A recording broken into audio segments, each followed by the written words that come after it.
Alright everybody, welcome back to another video lesson from ICU Advantage. This is going to be part 2 in our series of lessons covering ECG and EKG interpretation, and in this lesson, we're going to cover the 5-step method to interpretation.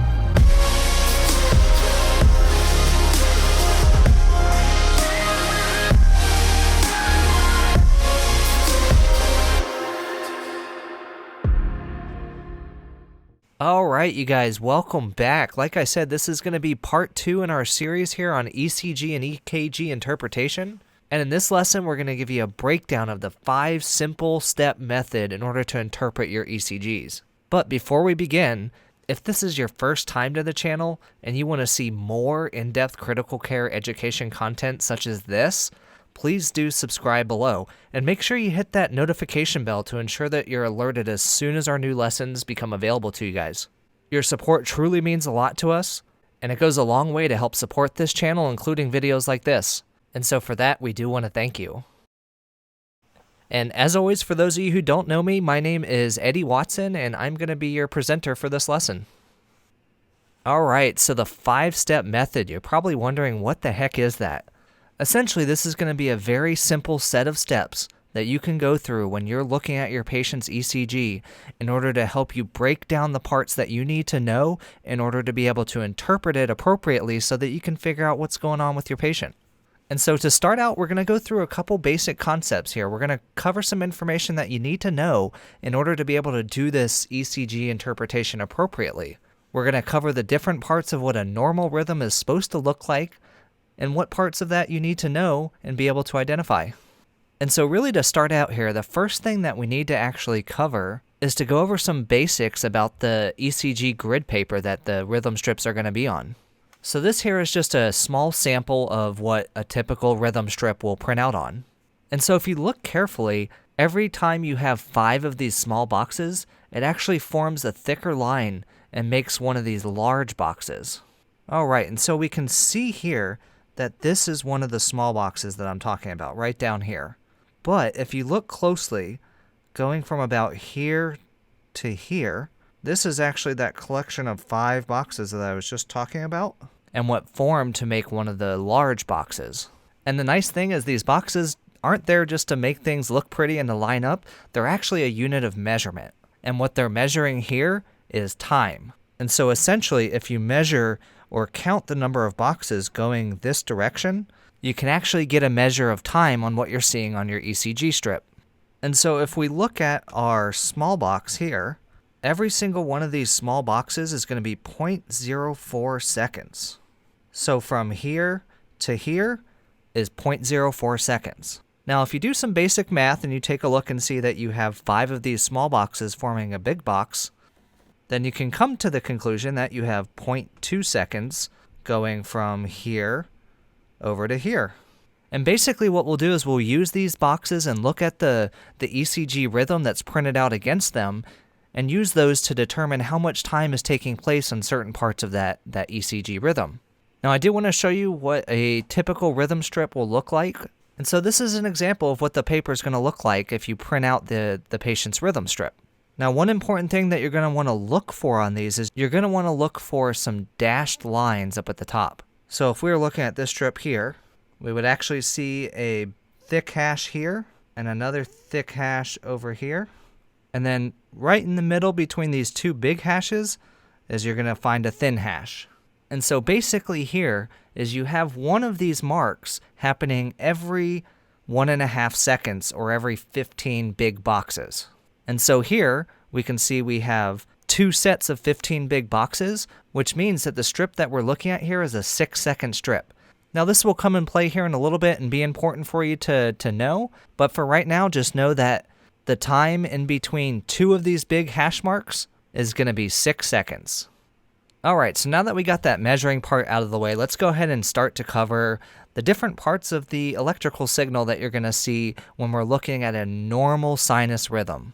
Now to go along with this, in our last lesson, we went pretty in depth talking about the conduction system of the heart, which I will link to up above for those who haven't watched it.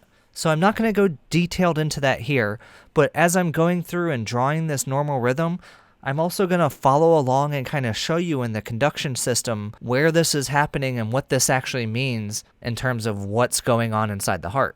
So on our diagram of the heart here, I do want to draw and label a few of these parts for you guys within the conduction system. So over here we know we have our SA node.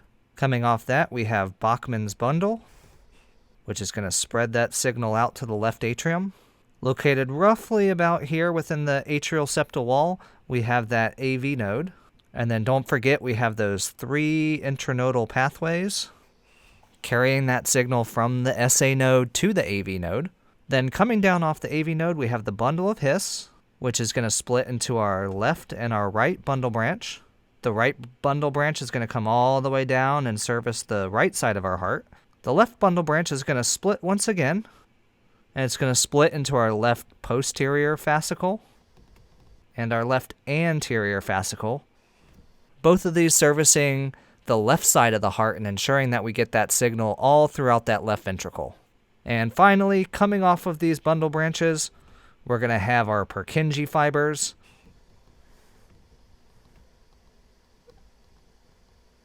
which again are going to take that impulse, that depolarization, and spread that evenly and organized throughout the ventricles. All right, so let's go ahead and start taking a look at a normal ECG rhythm. And so the first thing that I want to draw on here and really make mention to you guys is something that we call the isoelectric line. And basically what this line signifies is our neutral no charge. And so really you can think of this as our baseline. And anything above the isoelectric line is going to be a positive charge, and everything below the isoelectric line is going to be negative. And this positive and negative is oftentimes going to depend which leads you're using. But for the purpose of this example, we're going to consider that this is lead 2. So now the first thing that we're going to see, if you think back and remember, we have our SA node, which is going to depolarize on its own, sending a signal out throughout the atrium. That signal is also going to travel along that Bachmann's bundle, and at the same time, it's going to be depolarizing the left atrium as well. And so if we go back and look and see what we're actually going to see on our strip here, is we now have a depolarizing event that's taking place. And so we're going to see a bump form on here. And so essentially, as that wave of depolarization moves across the atria, you're going to see that wave of signal move across your ECG tracing. And this here is what we are going to call our P wave. So now if you remember, we have those signals now which have work their way through these internodal pathways and reach the AV node. And the AV node, being that gatekeeper, is going to take that signal and it's going to hold on to it. Again, ensuring that we don't have that competition of the atria and the ventricles both contracting against each other at the same time. And so what you're going to continue to see is flat along the isoelectric line here. And so now after the 120 milliseconds, the AV node is going to pass that signal along down the bundle branches, heading out to the ventricles via the Purkinje fibers. And with this happening, this is where we're going to see the next bit of changes on our ECG strip.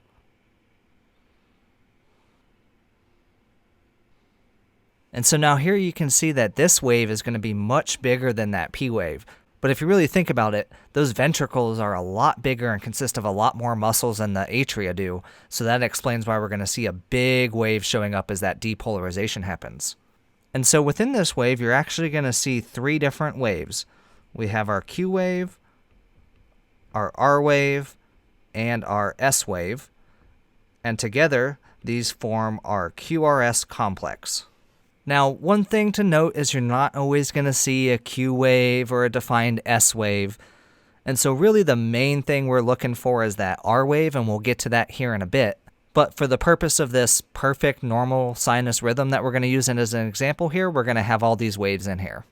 So once again, we're going to be back on our isoelectric line, and we're not going to see anything happen for just a little bit here. And then from here, the next wave we're going to see is going to be a little bit bigger than what we saw with our P wave, and then continue along our isoelectric line. And this final wave on here is what we call the T wave. And really what's happening in the T wave is we've now had that ventricle that has depolarized, and all those ions have shifted out of the cell.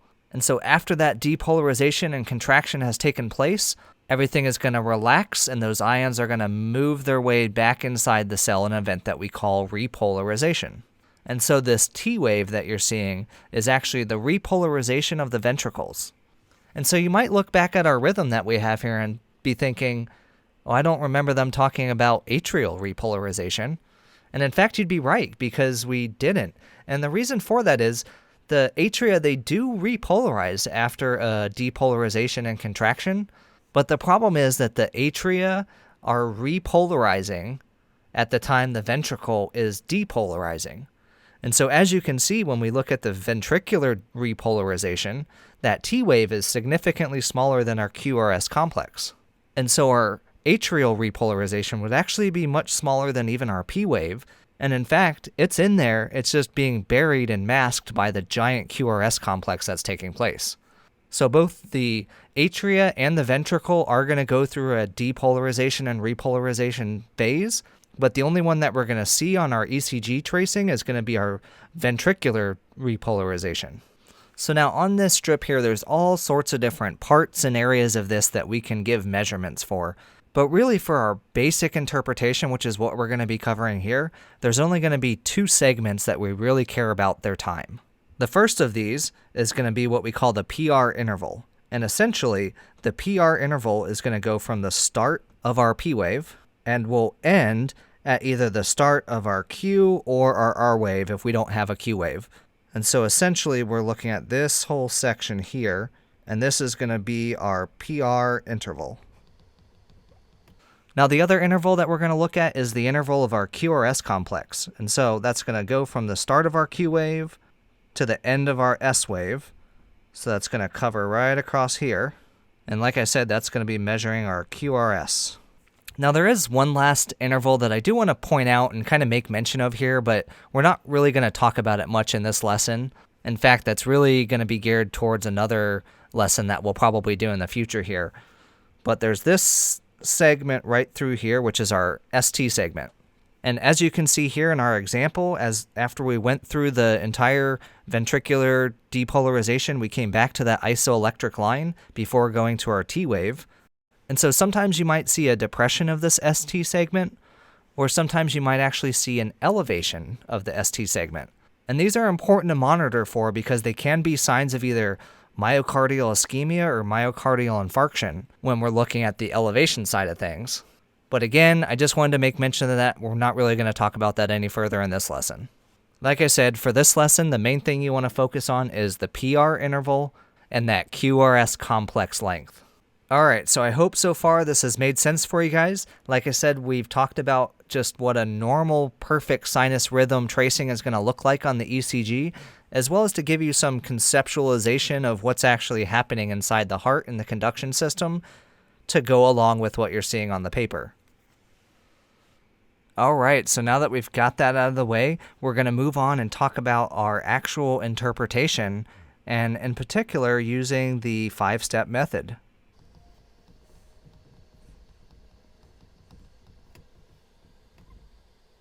And so with this 5-step method, like I said, this is going to be a series of 5 steps that you're going to go through every single time when you're looking to interpret your patient's ECG rhythm. And by doing these 5 steps and gathering this information, you'll be able to use that to effectively make a good interpretation of what you see. And so to start off with step 1, what you want to do here is you want to locate your P wave and your QRS complex and identify those. Now again, for this interpretation, we want to be using lead 2 for this interpretation. And so when we're looking at our P wave in lead 2, we want to look and see, is that P wave upright like we drew in our example here?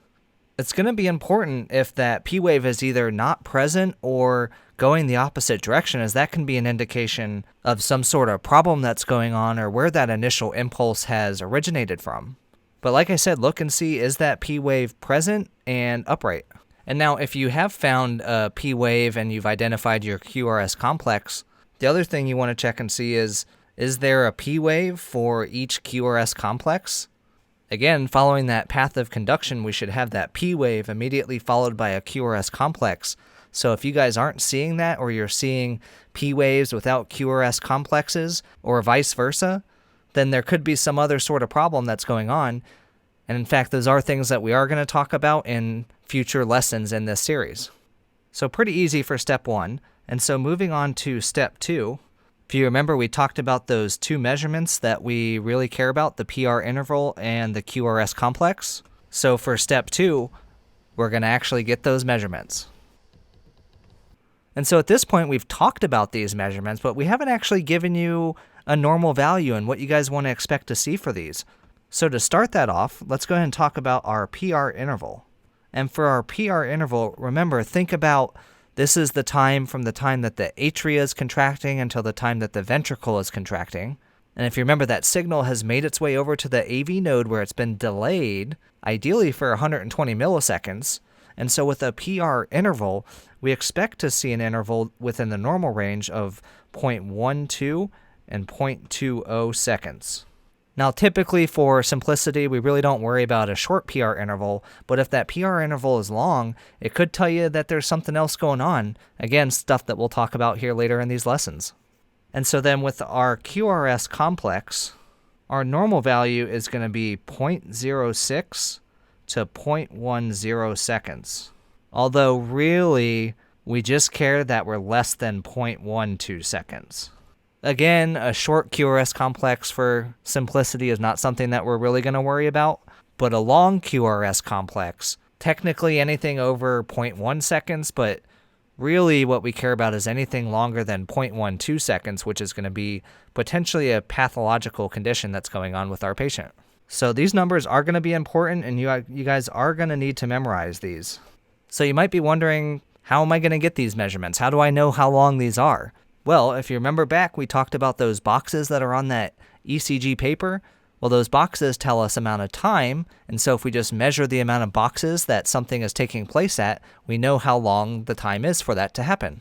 Now, this is my plug where I know a lot of the newer monitor systems have built-in e-calipers in which you can click and get your measurements on there, but not everybody has those, and you may be running into issues, and so it does help to know how these box measurements work in order to be able to get your measurements yourself manually. So for the first one, we're going to talk about our PR interval. So if you remember, we're going to start from here and measure over to here. And so here you can see that we have 1, 2, 3, a little over 3 boxes. We know that each box is 0.04, so 3 of them would put us at 0.12. If we went for the full 4th box, we'd be at 0.16, but we know that we're maybe roughly about halfway in here, so we're probably something like 0.14. Again, either way, both of those numbers are going to be within our normal value. And with this being a normal sinus rhythm, we would expect to see that. And so again, if we look at our QRS complex, we're going to be measuring from here to here. And we can see we start off not directly on the line. So here we have about a half a box, and then 1 box and 2 box. So we have 2.5 boxes. So again, we know the small box is 0.04 seconds. So 2 boxes would be 0.08 seconds. And another half a box, we'd add another 0.02 for a grand total of 0.10, which again falls within our normal limit, not surprisingly with a normal sinus rhythm that we have here. All right, so moving on to step 3. For this step, we actually want to look at the whole rhythm strip and make a determination of whether our rhythm is a regular rhythm or an irregular rhythm. And so in order to really show you guys this, I'm going to take you back to our 6-second strip that we talked about earlier. I'm going to go ahead and put up a full strip of a normal sinus rhythm. So don't mind the drawing. I tried to do my best in order to get everything the same and to keep it within what we would expect for a normal sinus beat here.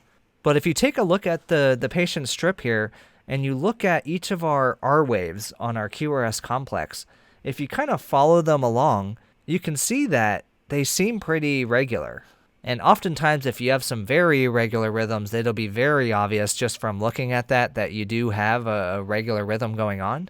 But one of the best things you can do in order to ensure that this is a regular rhythm is to take either an index card or a piece of paper and put it up against your rhythm strip.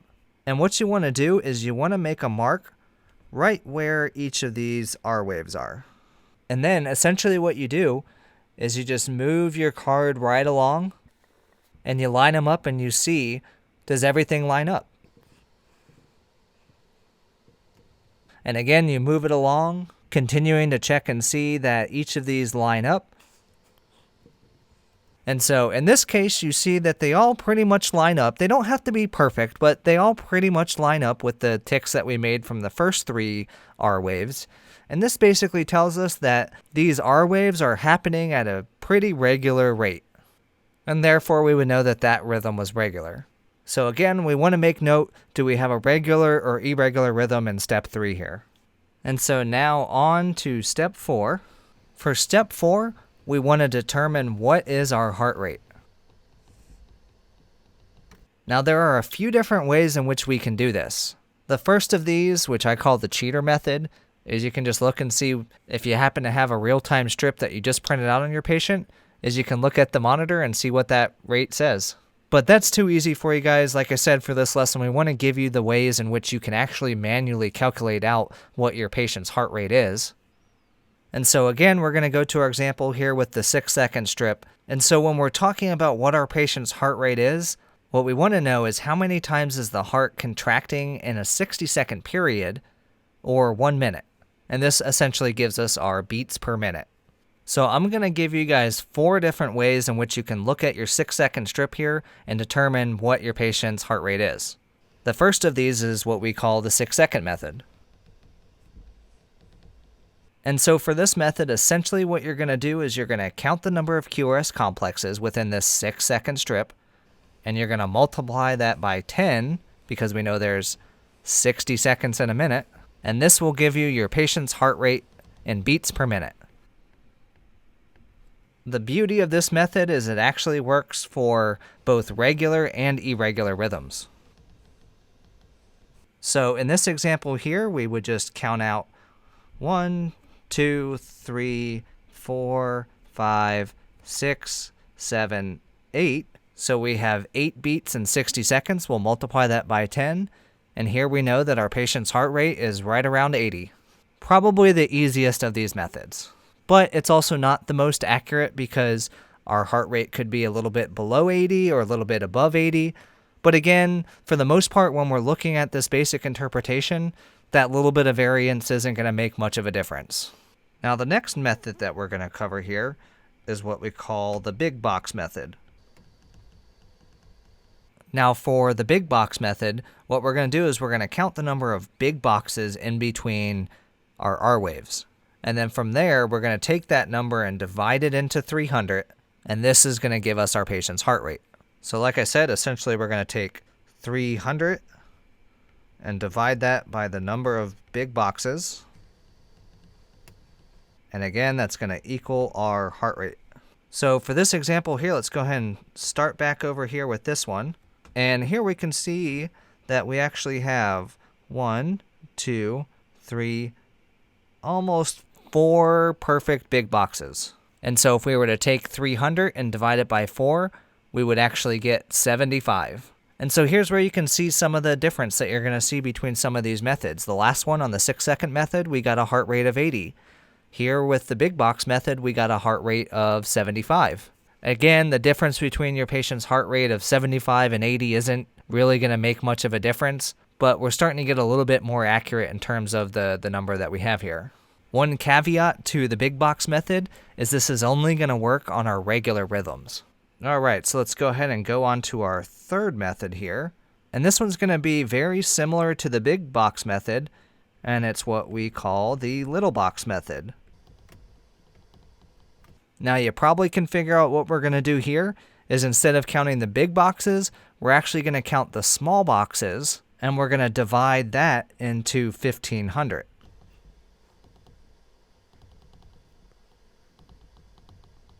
And again, that's going to give us our heart rate. Now, just like the big box method, this one is only going to be able to be used on our regular rhythms. And this method is really best for our fast rhythms where you're not having to count a whole bunch of these boxes. But just to make the point of having a little bit more accurate of a heart rate, I'm going to go ahead and count these out for you guys. And we're going to start from our second QRS complex.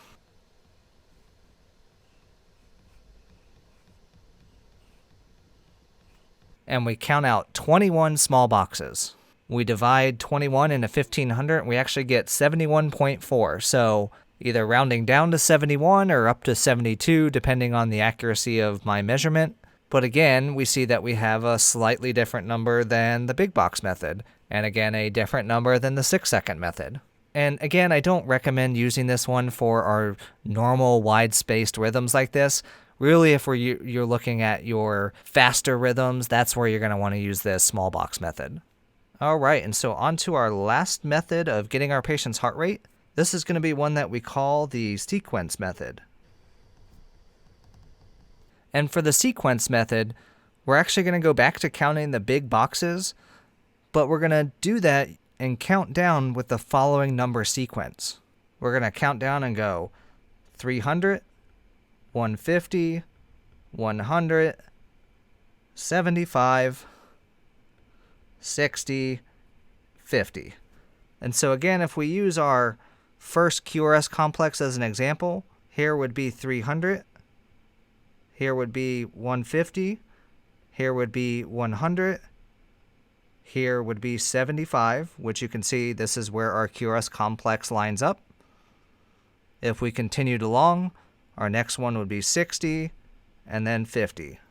And so again, depending how much space is in between each of your R waves, you can use this method to quickly count those, and as long as you memorize that sequence, you can come to a pretty close and pretty accurate determination of your patient's heart rate pretty quickly. Now once again, just like the others here, this is going to require a regular rhythm in order to do this. So if you have an irregular rhythm, really your only option is to use the 6-second method and to figure out what your patient's heart rate is that way. Otherwise, you've got 4 different methods, and depending on what's going on and what you want to do, or really which one works best for you, you can use any one of those and come to a pretty close determination of what your patient's heart rate actually is. And one last little thing to add when we're looking at determining our patient's heart rate, we need to know that our patient's normal heart rate is going to be between 60 and 100 beats per minute. All right, so we've gotten this far, and so that means we're going to move on to our 5th and final step in the 5-step method.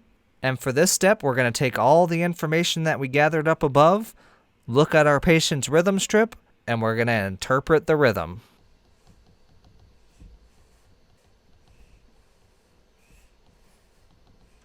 And so in this lesson, we've really only talked about a normal sinus rhythm, and we've identified that by having an upright P wave, a P wave for every QRS complex, a QRS complex that's less than 0.12 seconds. With that, we'd have a PR interval of 0.12 to 0.20 seconds.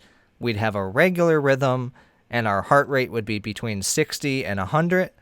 If we meet all of those criteria, then we know that our patient has a normal sinus rhythm. Now, it turns out there's actually a heck of a lot more rhythms that your patient can be in. And so in the next couple lessons, we're going to talk about many of these different variations that you're going to see and how to identify those. But no matter what's going on with your patient, no matter what rhythm they're in, you're always going to start following the same 5-step method, completing that final step by making your final determination or interpretation of what the rhythm is. All right, I hope you guys followed along with all of that. I hope that I was able to explain these different concepts in a way that really makes them understandable for you, because it's really important that you guys are able to look at your patient's rhythm strip and be able to make a determination of what's going on, because sometimes depending what you see, it may require urgent or emergent intervention, and you being able to catch that and get somebody on the phone or get somebody to the bedside in order to address it can really make the difference for your patient. And so with that said, that's going to finish up this lesson, and I really do want to thank you guys for watching. I truly hope that you guys found this information useful. If you did, please go down and hit that like button down below. It really makes a difference to show your support and to help to build this channel. And as always, we invite you to subscribe, which you can do below, or I'll pop a link up here for you. And make sure you keep an eye out for the next lesson in this series, part 3, in which we're going to start to take a look at all these other rhythms that your patient might be in and show you the many different forms of arrhythmias that your patient can have. In the meantime, though, you can also feel free to check out another one of our great series in which we cover arterial blood gases. As always, thank you guys so much for watching, and you have a great day.